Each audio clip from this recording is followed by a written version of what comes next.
Namo Amida Butsu, Namo Amida Butsu, Namo Amida Butsu, Namanda. Good morning. This being the first Sunday of the month, we want to read the names of those who passed away in the month of September. This is our Shotsuki service. And I will begin with the names of those who passed away most recently. If you have an altar or home obutsudan, you may go and burn incense in their memories. The people who have passed in the month of September are Sumi Otani Cheeks, Sumie Nakashima, Reverend Jim Yanagihara, Tom Yanagihara Sr., Cynthia Kashiwagi, Shozo Yamashita, Margaret Ikeda, Leo Noriyoshi Hagio, Yoshiko Rothenberg, Masumitsu Miyakawa, So Yamada, Peter Rex Adkins, Mitsue Hanano, Irene Yamamoto, Mary Iguchi, Shunsuke Anaoka, Catherine Taylor, Takeshi Mike Tsunoda, Takeno Hayashi, Yaeko Hamabata, Tokuhiro Yano, Yoshie Yonekura, Vivian Owashi, Fujiko Tsujimura, Takae Furuya, Takashi Hamabata, Kiechiro Osaki, George Kudo, Suzuko Devi, Shin Adaumi, Yasuyuki Sugiyama, Ko Nakagawa, Michiko Obayashi, Tamio Mayumi, Nobudo Tomiyama, Ruth Honda, Yuji Funaki, Midori Nishiue, Uta Sugiyama, Ikuji Oto, Sekichi Moriyama, Issa Kasubuchi, Usaburo Tsuji, Kiyono Fujimoto, Reverend Tetsuro Kashima, Asao Nimura, Fumi Ishizuka, Haru Takashima, Kisako Kishi. Again, those are the people who have passed away in this month of September. If there are others whose names I did not call, please offer incense in their memory and in their honor.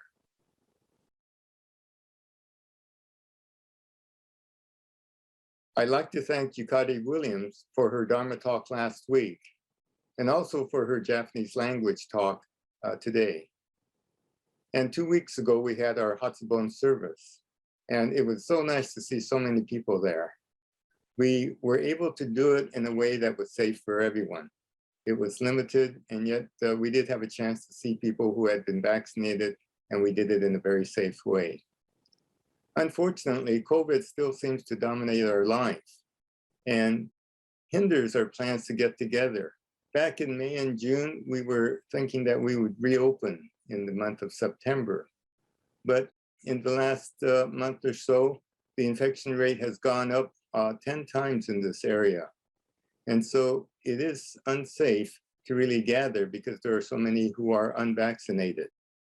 And since we're not reopening in September, from next week, we're going to alter this virtual service just a bit. We'll include a little bit of chanting, we'll include some announcements and future events so that we're unsure as to when we will return to an on-site service, but we'll alter this virtual service just a bit. Our Dharma school will still be online. The children are not vaccinated, and so we're waiting until they are able to have that, and it would be safe for everyone. I'd like to make an announcement, and most of you know this, but I will be leaving San Diego as the resident minister in a month or two. And the big reason is that I have 2 grandsons in San Jose who are asking us to go up back to San Jose to spoil them. And so who can resist that? so we will be up there. I'll still be involved with BCA in some limited way. I have really enjoyed my time here, and so the last few month or two, I'll be reviewing some of the things I've been talking about, both here and in Buddhism 1, 2, 3. And at the end of this, Bill T will list some of the topics that I'll be talking about in the month of September. And today, what I wanted to basically cover was, what is Buddhism? And getting back to the basics, we'll talk about some basic terms so that we can be a little clear and talking about it in a way that I hope makes sense for people. People have been asking, what's that one-line sentence you could give to explain Shin Buddhism? And so this is something that I think works. And the line is that, to appreciate what I have, to balance the desire for things that I lack. And if you think about it, hopefully we can make this reflect all the teachings of the Shin Dharma.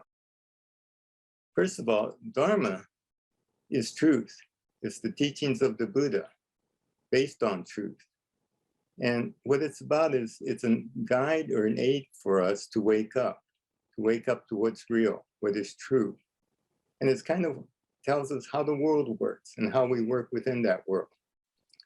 And truth is very deep, and so it does take steps, sequential, thoughtful steps, so that we can get this experience of being broader and deeper in life itself. But basically, it's to wake up to life. Now, the Buddha encouraged us that each person can listen to the Dharma and experience truth for himself. So it is not one thing, but it's how each of us experiences this truth. And it's accessible to the ordinary person, as related by a devout Shin Buddhist, as he wrote this little poem. Consumed with anger, the world is an ugly place. Bathed in happiness, the world is a wonderful place. But aha, the same world. And so you see, it's how we see the world that really determines our happiness or our misery. One of the things that makes Shin Buddhism difficult to understand in America is that it has a different perspective than the indigenous local religion of Christianity, which influences much of American life. Generally speaking, we might say that Christianity is based on good and evil, whereas in Buddhism, it's not based so much on that. We talk about the middle path, both good and evil. And it's about a balance. It's about viewing the things from ourselves and seeing that we are actually part of the whole. Each of us is an important part of the whole. And Saichi says in this poem, in other power, there is no self-power. There is no other power. All is other power. And you see that in this diagram, where on the left, you see that we think we're outside of everything, that we're separate. But in the words of Saichi, we are within other power. We're always there. And so the me is always part of we. And the more we can think of ourselves as being connected to everything else, the more life works for us. Now, let me give you this example in the story of Kisa Gotami. And she was a young mother who had a child, an infant who died, and she was stricken with grief. And she went around asking people, how can I give my child life again? And they referred her to the Buddha. Now, the Buddha, being wise, did not give her the truth just directly. He wanted her to experience truth for herself. So he gave her a simple task. He said, go to a house and bring back a mustard seed from a family that has experienced no suffering, no death in their house.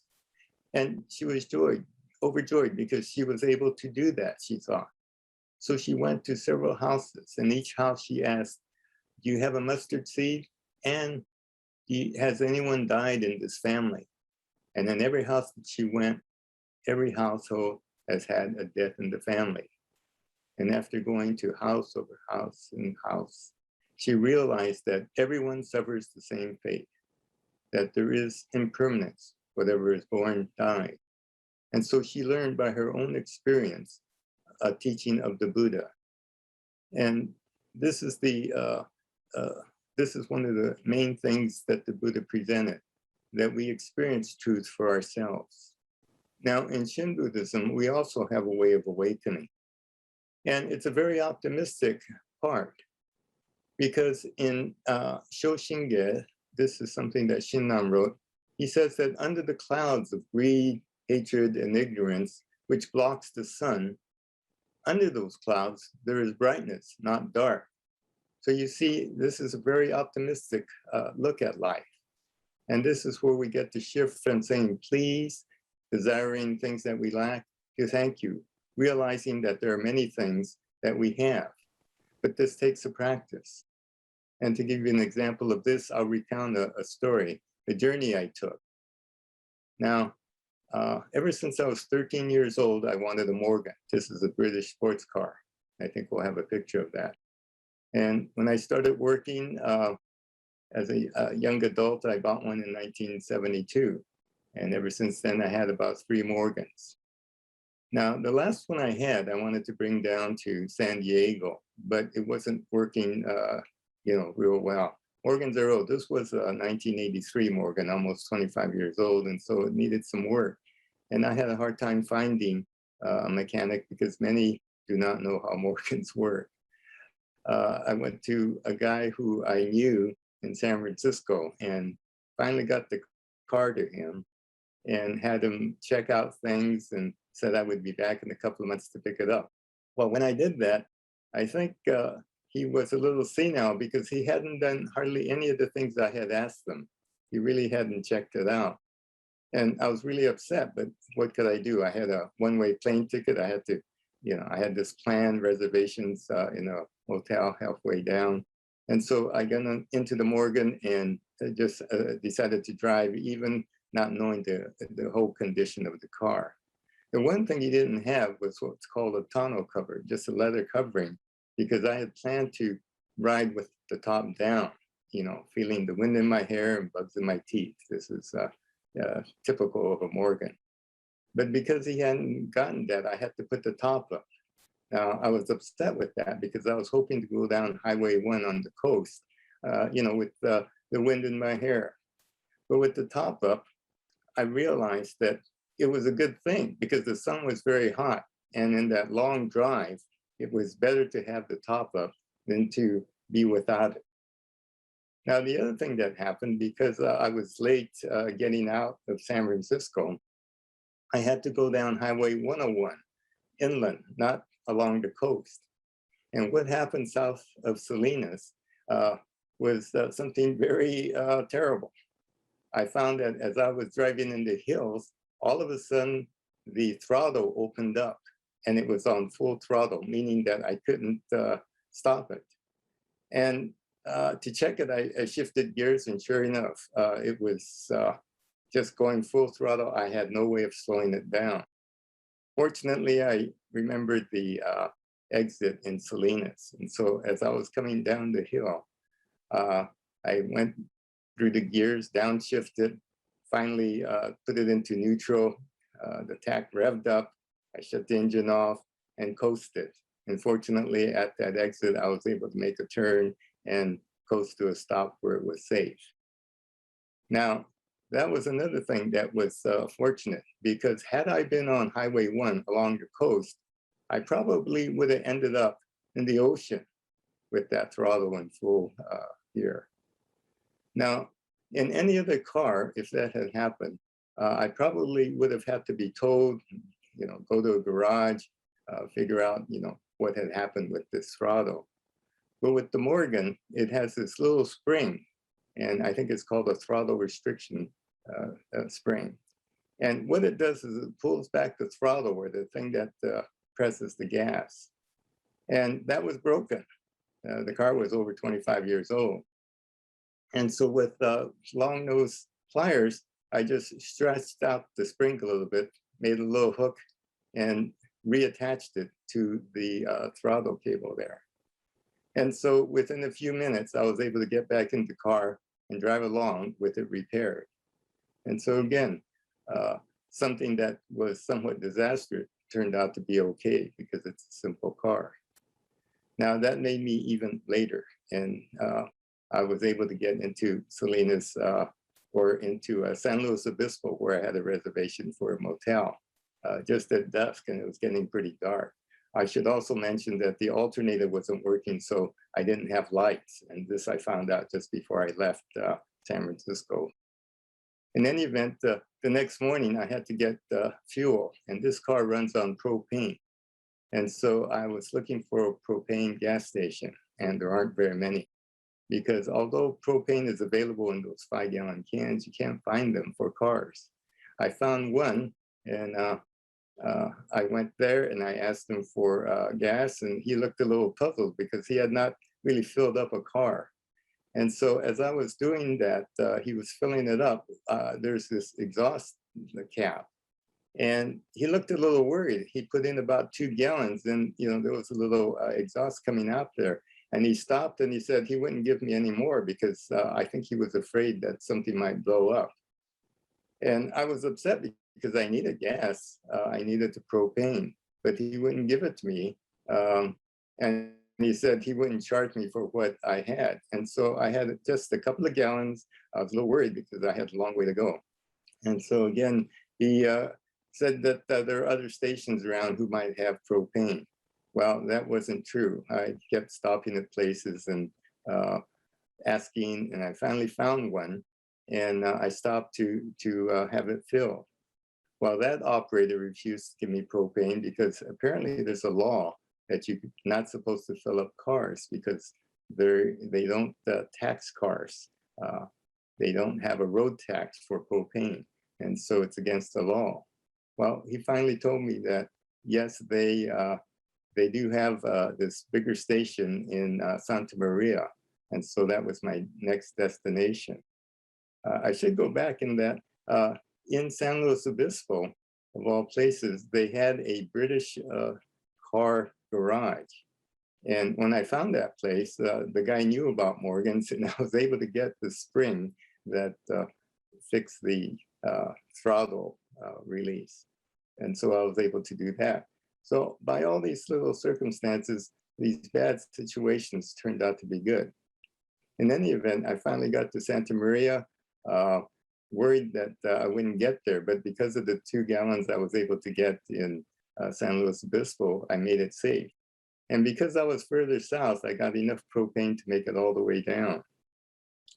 And the next thing I was going to do was stop at a friend's, Reverend Watanabe in Oxnard. So I called him. And what happened was that he said his cousin was visiting from Japan. And so I said, no, don't worry about it. We'll meet again some other time. And I remembered that there was someone who I went to dental school with, a hygienist who lived down in that area. I called and she was available. So I was able to stop there and meet her and her husband. And I hadn't seen her for over 30 years. So again, something that was unplanned turned out well. And I finally, made it down to Los Angeles. I had asked my niece who lived in the LA, North LA area, Brentwood, that I'd be coming, and I made it there. And so I stayed there overnight. Well, what happened was that because the Morgan doesn't have good shots, it's a very rough ride. And I had had a bladder procedure because of a condition I had. And I apparently started bleeding. And so I decided I shouldn't be driving this Morgan down from LA to San Diego. And so I had to rent a car so I could have a smooth ride back to San Diego.